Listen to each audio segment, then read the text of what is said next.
অন্তর্বর্তী সরকারের সাথে হাসনাত সার্জিসদের সম্পর্কে কি দূরত্ব বাড়ছে? এমন প্রশ্ন ঘুরপাক খাচ্ছে বাতাসে।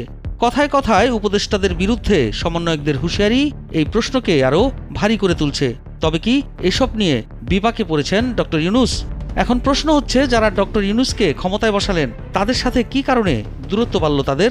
অন্তর্বর্তীকালীন সরকার আপনারা আপনাদের জায়গা থেকে কি অ্যাকশন নিচ্ছেন? 5 মাস পরে কেন আমাদের আবার শহীদ মিনারে এক হতে হলো? 5 আগস্ট ছাত্র জনতার অভ্যুত্থানে শেখ হাসিনার সরকার পতনের পর দেশে সৃষ্টি হয় এক অরাজক পরিস্থিতি।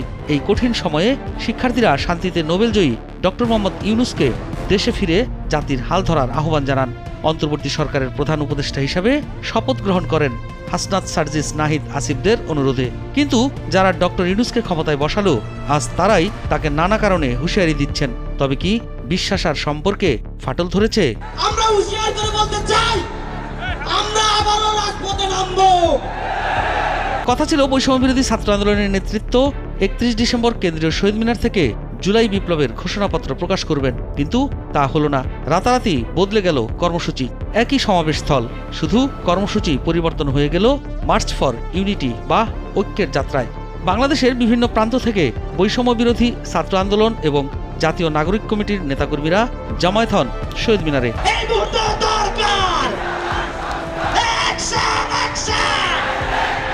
সোমবার রাত 2টার কিছু আগে কর্মসূচি বদলের ঘোষণা করেন বৈষম্যবিরোধী ছাত্র আন্দোলনের নেতৃত্ব।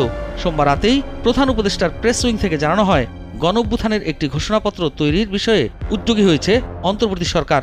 ডক্টর মোহাম্মদ ইউনূসের অন্তর্বর্তী সরকারের এই পদক্ষেপের পরেই নিজেদের কর্মসূচি বাতিলের সিদ্ধান্ত নেন বৈষম্যবিরোধী ছাত্র আন্দোলনের নেতৃত্ব। ইউনূসের প্রশাসন ঘোষণাপত্র প্রকাশের বিষয়ে উদ্যোগী হওয়ার কারণে আলাদা করে ঘোষণাপত্র প্রকাশের পথ থেকে পিছিয়ে আসেন তারা।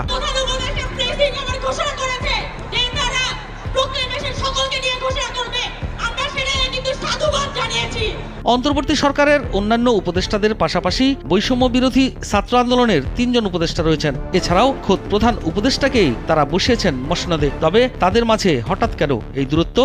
গুরুত্বপূর্ণ নানা ইস্যুতে কেন তারা নিজেরা বসে পরিকল্পনা করতে পারছেন না? যেসব বিষয়ে সরাসরি প্রধান উপদেষ্টার সাথে বসে আলোচনা করে সমাধান করা সম্ভব, সেগুলো কেন ঘটা করে জনসম্মুখে আনছে তারা? জনমনে প্রশ্ন উঠেছে, তাহলে কি সরকারের সাথে দূরত্ব বাড়ছে হাসনাত সার্জিসদের, নাকি সব লোক দেখানো? অনেক রাজনৈতিক দল নির্বাচনের জন্য পাগল হয়ে যাচ্ছে। আমরা তাদের উদ্দেশ্যে বলতে চাই, আমরা নির্বাচনের জন্য রক্ত দেইনি। আগে দেশের সংস্কার হবে, তারপর হবে নির্বাচন। মঙ্গলবার বিকেলে সমাবেশ থেকে বৈষম্যবিরোধী ছাত্র আন্দোলনের তরফে ইউনূসের প্রশাসনকে সময়সীমা বেঁধে দেওয়া হয়েছে। বৈষম্যবিরোধী ছাত্র আন্দোলনের আহ্বায়ক হাসনাত আব্দুল্লাহ জানান, 15 জানুয়ারির মধ্যে জুলাই গণঅভ্যুত্থানের ঘোষণাপত্র জারি করতে হবে। বস্তুত জুলাই বিপ্লবের ঘোষণাপত্র ঘিরে গত কয়েকদিন ধরেই বাংলাদেশের রাজনীতিতে চর্চা শুরু হয়েছে। ইউনূসের অন্তর্বর্তী সরকার প্রথমে বৈষম্যবিরোধী ছাত্র আন্দোলনের এই ঘোষণাপত্র প্রকাশ কর্মসূচি থেকে নিজেদের দূরত্ব তৈরি করেছিল।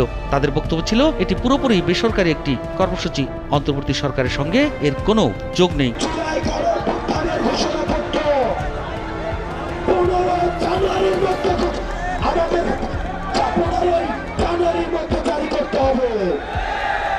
তবে সোমবার রাতে এক জরুরি প্রেস ব্রিফিংয়ে প্রধান উপদেষ্টার প্রেস সচিব শফিকুল আলম জানান, জাতীয় ঐক্যমতের ভিত্তিতে জুলাই গণ অভ্যুত্থানের একটি ঘোষণাপত্র তৈরি করতে উদ্যোগী হয়েছে অন্তর্বর্তী সরকার।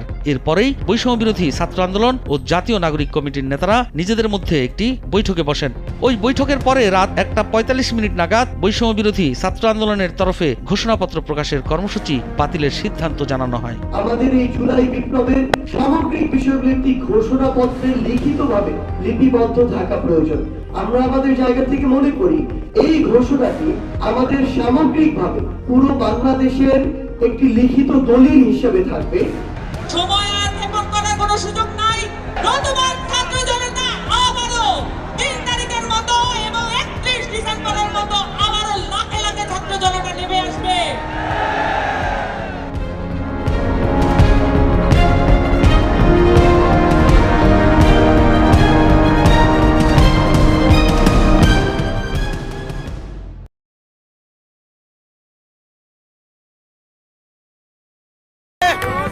बेटे मौज कर दी वाह बेटे वाह।